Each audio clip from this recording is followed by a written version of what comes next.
Oke, bismillahirrahmanirrahim. Assalamualaikum warahmatullahi wabarakatuh. Oke, teman-teman.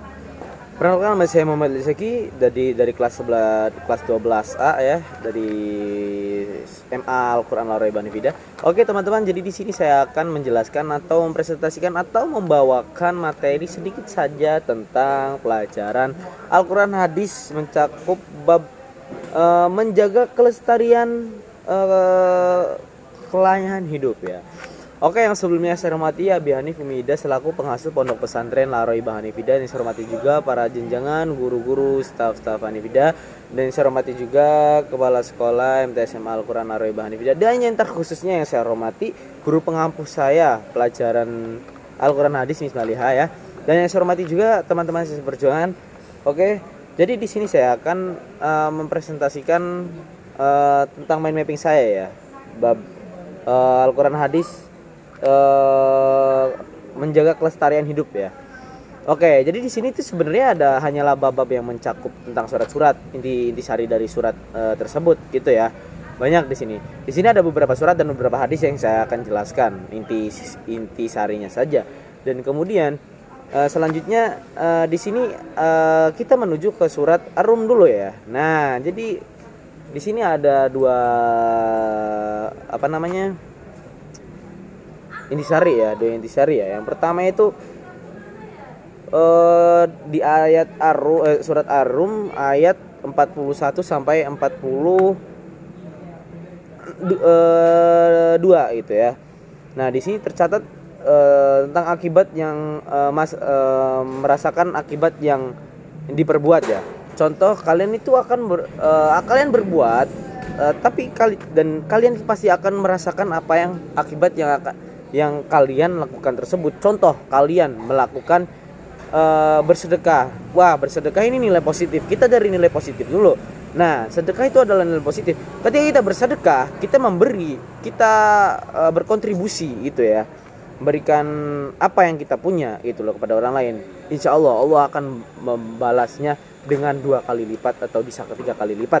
Asalkan dengan satu, kalian jangan berharap gitu ya.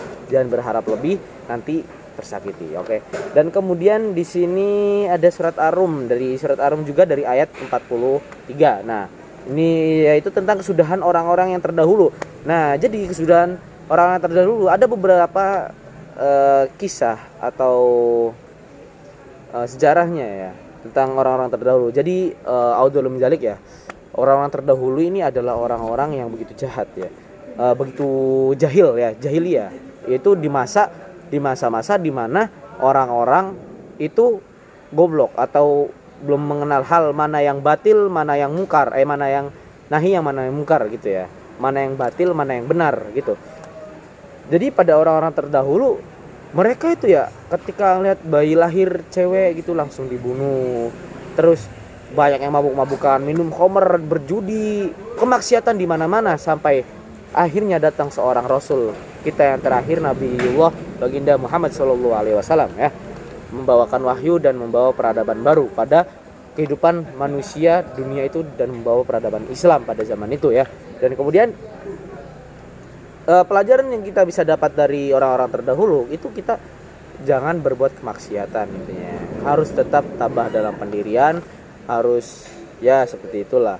Oke, lanjut kita kepada surat Al-A'raf ya. Surat Al-A'raf pada ayat 51, yaitu berdoa dengan khusyuk dan tabah ya, dengan rasa takut.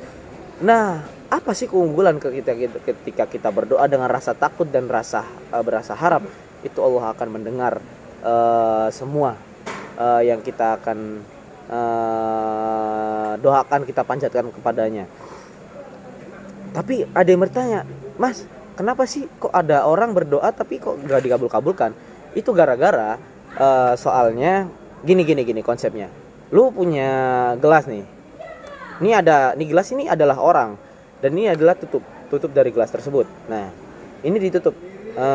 Ketika lu doa ke atas kan, naik gitu, seret kepada Allah. Ketika Allah akan memberikan doa itu, ada tutup yang menutupi, yaitu dosa. Lihat, dia tidak bisa masuk. Doa tidak bisa masuk ke dalam diri kita.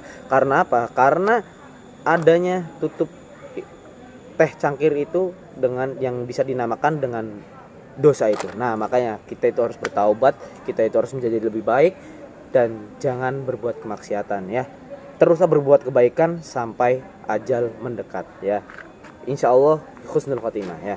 Dan kemudian di sini ada surat Al-A'raf dari ayat 58 ya. Ini bertujuan dengan intisari menghalau ya itu pokoknya ya. Saya tidak bisa jelaskan yang ini. Kita langsung aja ke surat Shad. Surat Shad ini pada ayat 22 ya. Itu tentang tidak terciptanya langit dan bumi dan diantaranya dengan sia-sia. Maksudnya Allah tidak akan menciptakan langit dan bumi melainkan dengan sia-sia. Itu maksudnya Allah itu pasti menciptakan langit dan bumi itu pasti ada maksudnya, pasti ada tujuannya, pasti ada itunya ya. Dan sorry ya, tadi teman gue agak jahil, emang goblok teman gue yang satunya itu. Dan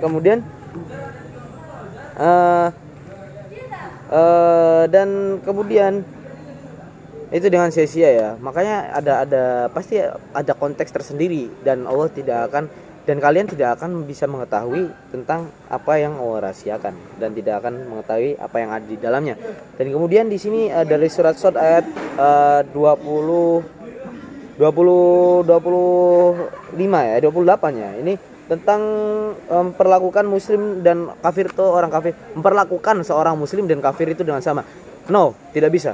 Karena apa? Karena muslim dan orang kafir itu berbeda. Karena muslim itu kita bertabah kepada Tuhan kita Allah Subhanahu wa taala. Karena kalau orang kafir mereka orang yang mungkar dan batil ya, orang yang buruk pada di mata Tuhan Allah Subhanahu wa taala. Nah, jadi kita tidak bisa menyamakan keduanya dengan sama. Jadi berbeda. Ya mereka manusia tapi beda konteks. Mereka kafir, kita muslim, kita beriman. Itu ya. Dan satu lagi, jangan pernah mengatakan seseorang bahwa orang itu kafir. Karena apa? Sama saja kalau kalian mengatakan kalau mereka itu kafir, sama saja dengan kita juga kafir. Kayak gitulah. Pokoknya nggak boleh ya, nggak baik gitu. Ya. Dan kemudian ini tentang di sini dari surat Al-Baqarah ya, dari sifat munafik. Oke, jadi di sini sifat munafik. Munafik itu sifat apa? Sifat yang batil, sifat yang tidak boleh ditiru, sifat buruk, sifat yang buruk ya. Pokoknya alangkah tidak baik untuk ditiru ya. Nah, sifat munafik itu adalah ketika orang itu ketika berbicara, ada 3 kriteria orang munafik. Yang pertama, jika dia berbicara dia akan ingkar, jika dia berjanji dia akan ingkar itu ya. Jika dia berkata tapi hatinya itu tidak sama gitu loh. Nah, itu adalah ciri-ciri orang munafik. Audzubillahi min dzalik, karena sifat munafik ini akan menimbulkan sebuah peperangan atau akan menimbulkan sebuah pro kontra. Dari awalnya persahabatan, menjalin silaturahmi akan hancur karena adanya sifat munafik tersebut ya. Maka alangkah baiknya sifat munafik tersebut dihindari, jangan didapati. Oke ya. Nah, di sini ada beberapa hadis, ada satu hadis saja yang diambil dari Anas bin Malik radhiyallahu anhu qala berkata, tidaklah seorang muslim yang menanam tumbuhan tanaman di kebunnya itu kemudian dimakan oleh burung-burung atau manusia dan makhluk lain, itu melainkan itu untuk menjadi sedekah. Nah, jadi kalau misalnya kalian punya kebun, punya apa, kalau kalian punya barang, punya apa, kalau misalnya ada kita lagi ngopi terus tiba-tiba kopinya diminum sama lalat, biarkan kopi itu diminum oleh lalat. Karena apa? Anggaplah itu adalah sedekah kita ya. Karena apa? Karena ada orang yang membiarkan lalat meminum tintanya, kemudian orang itu husnul khotimah dan diizinkan untuk masuk surganya Allah Azza wa Jalla ya. Dan kemudian itu ya, makanya itu menjadi sedekah ya. Itu dari hadis Bukhari dan 2152 dan hadis Muslim 2904 ya. Itu diambil dari hadis itu dan tidak lain, ini hadisnya sahih ya, tidak dhaif, karena sudah banyak ulama-ulama yang membicarakan seperti itu.